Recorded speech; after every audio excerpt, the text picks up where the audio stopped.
ನನ್ನ ಮಗನ್ ಎಷ್ಟು ಜನ ಪೊಲೀಸ್ ಆಫೀಸರ್ಗಳಿಗೆ ಗೌರವ ಕೊಡ್ತೀರಾ, ಮರ್ಯಾದೆ ಕೊಡ್ತೀರಾ, ನೆನ್ಸ್ಕೊಂತೀರಾ?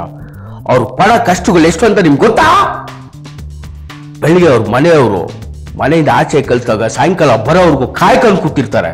ನನ್ನ ಗಂಡ ಮನೆಗೆ ಬರ್ತಾನ, ನನ್ನ ಮಗ ಮನೆಗೆ ಬರ್ತಾನ, ಅವನಿಗೇನು ಆಗಲ್ಲ ತಾನೆ, ಏನೂ ಆಗಿರಲ್ಲ ತಾನೆ ಅಂತ ಎಷ್ಟು ಲೈಫ್ ರಿಸ್ಕ್ ತಗೊಂತಾರೆ ಗೊತ್ತಾ? ಅವರು ಗೌರ್ಮೆಂಟ್ ಹೆಂಗ್ ಕನ್ಸಿಡರ್ ಮಾಡಿದ್ದೀರಾ? ಅವ್ರನ್ನ ಏನೇನು ಕೊಟ್ಟಿದ್ದೀರಾ ಪ್ರಿವಿಲೇಜಸ್ ಅವ್ರಿಗೆ? ಅವ್ರಿಗೊಂದು ಮನೆ ಕೊಟ್ಟಿದ್ದೀರಾ ನೀವು? ಕೊಡ್ಬೇಕು. ನಾವೆಲ್ಲ ಮಲಗಿದ್ರು ಅವ್ರು ಎದ್ದಿರ್ತಾರೆ, 24 hours ಅವ್ರು ವರ್ಕ್ ಮಾಡ್ತಾರೆ. ಯಾರಿಗೋಸ್ಕರ ವರ್ಕ್ ಮಾಡೋದು? ನಮಗೋಸ್ಕರ. ಗೊತ್ತಾ?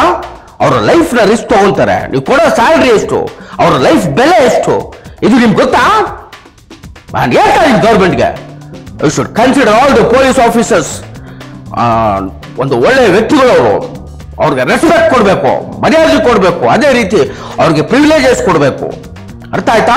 ಆಮೇಲೆ ಇನ್ನೊಂದು ಪೊಲೀಸ್ ಆಫೀಸರ್ಗಳು ನಾನು ಹೇಳೋದು ಇಷ್ಟೇ, ಇನ್ಮೇಲೆ ಪ್ರೈಮ್ ಮಿನಿಸ್ಟ್ರು, ಚೀಫ್ ಮಿನಿಸ್ಟ್ರು ಬಿಟ್ಟು ಇನ್ಯಾರ ಮನೆ ಆಚ ಕಡೆ ನೀವು ಕಾಯ್ಕೊಡ್ತು.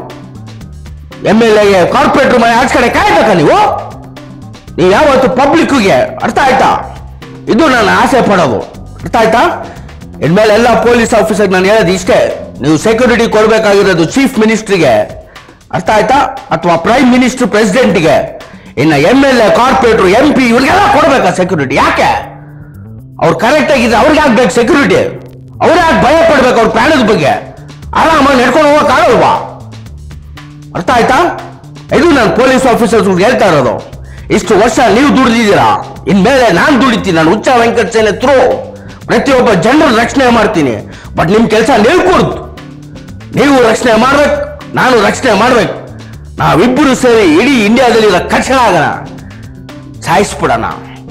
ಬಟ್ ಇಂಡಿಯಾನ ಕ್ಲೀನ್ ಮಾಡೋಣ. ಇಂಡಿಯಾ ಬಿಟ್ಟು ನಾವು ಹೋಗಲ್ಲ ಹೋಗಲ್ಲ ಹೋಗಲ್ಲ. ಈ ಹುಚ್ಚ ವೆಂಕಟ್ ಹೋಗಲ್ಲ.